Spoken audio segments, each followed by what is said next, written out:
Rob Wittman joins us right now, the Republican Virginia congressman. Not a big fan of the kowtowing that he and others think is going on among our politicians when it comes to dealing, certainly, with China. Specifically, as you know, Congressman, we've got our Secretary of State on his way there. We are told that Xi Jinping has no intention of meeting with him, but he just met with Bill Gates. What do you make of that?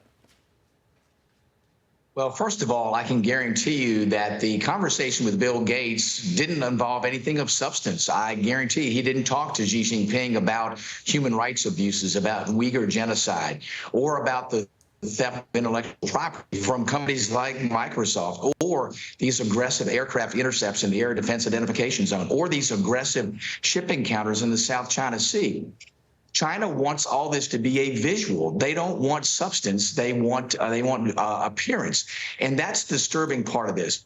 The same too with Secretary Blinken that going over there. There are no preconditions to this visit. If you are going to visit China, there needs to be preconditions that need to be advertised so people know what we're going there to do and what we expect as an outcome of those discussions. You know what's weird, Congressman? And it's like we're living in opposite worlds. The Chinese love to meet with our business titans, not so much our politicians.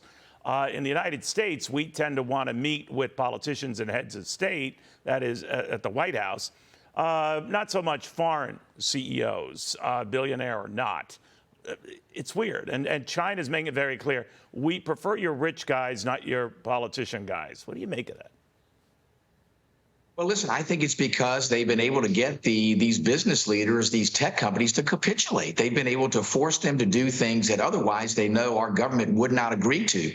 I think they look at it as a sympathetic audience. They know when they talk to policymakers here that there's a very stern and direct position that we have, and this is on both sides of the aisle, Neil, about what we are going to do with policy towards China. We are not going to tolerate this aggressive behavior that's meant to harm the United States. You know, Xi doesn't want to be asked the hard questions. He wants a friendly audience, and he sees Bill Gates, as he says, as an old friend. That's why they gravitate towards those leaders and not to government officials that are going to ask the tough questions. You know, I wonder, though, because it's not just Bill Gates. He's the latest. He's not the last, and he's not the first. I mean, Tim Cook was over there trying to secure good relations. Of course, we've seen numerous times Elon Musk. I'm just wondering whether we have to send a message to CEOs or those who might be in one way, shape, or form representing the United States, cool it on the groveling.